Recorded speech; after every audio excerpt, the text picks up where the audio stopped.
Hello and welcome back to another episode. 2 in 2 days. You must be feeling special. or I'm incredibly bored or trying to get out of the house for some particular reason. Octo is being assaulted by the looks of it, so do look in the background. You might see something that's going on a bit shady in that respect. Today's just a really quick one, Wayno, so don't get some high blood pressure over that. But so what really happened yesterday is we discussed a little bit about Canada Post. Also talked about a parcel that I had returned to sender, which I sent probably the first or second week of November, and I had a second one arrive today.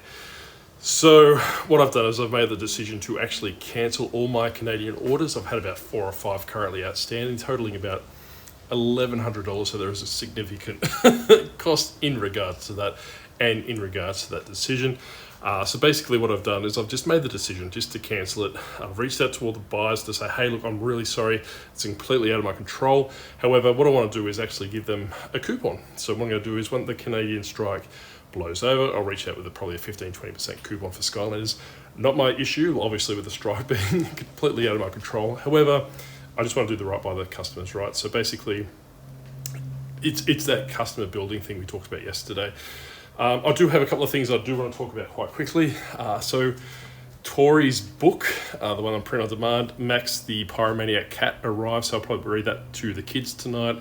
My youngest is 7, so we might actually have a bedtime story for that. I think he's screaming.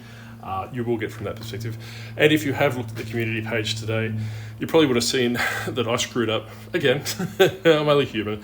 Obviously it goes from that perspective. But I actually sent off a character. This is Zap from Giants. It's probably about $4 or $5 character, which I got on eBay.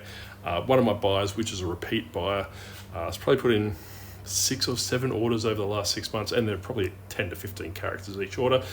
Reached out to me very bluntly to basically say, hey, look, Zap's got a broken horn. And what I did is I just said, look, hey, this is actually the one that's going out for him. Sorry, I'll replace it. I should have picked it up when I did it. So I don't specifically remember it being broken when I sent it out. However, that's, I'm not here questioning him. Like I said, he's a repeat buyer.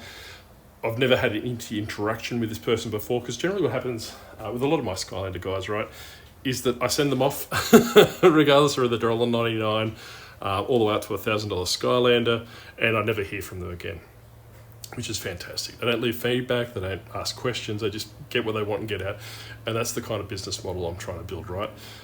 Very limited customer interaction. When you go to Kmart, when you go to Walmart, when you go to all those different department stores or anything along the lines of that, you really, if you know what you're looking for the product, you get in there, get out.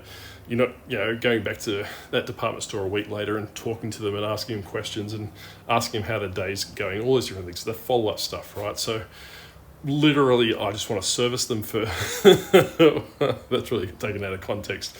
Want to service them in the context is that give them what they want, they come back, and go from that perspective. So we do have that relationship going on. I didn't jump onto Facebook groups asking what I should do.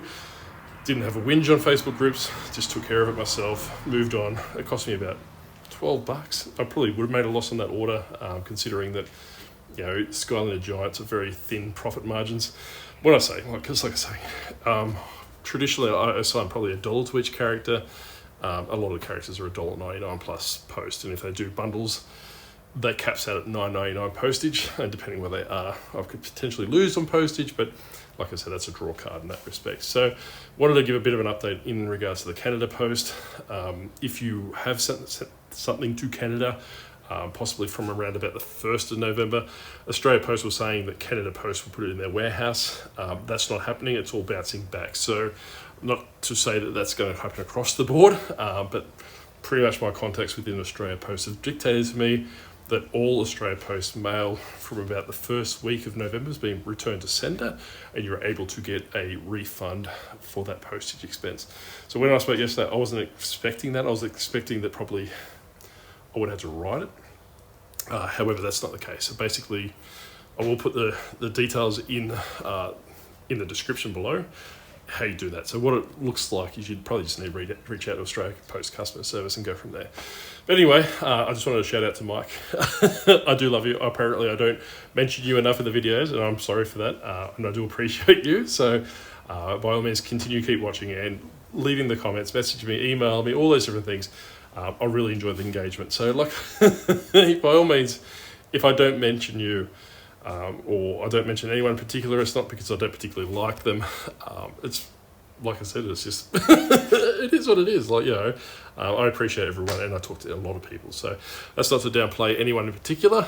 And Mike, I do appreciate your knowledge in the action figure space. So we'll catch you next time. Bye.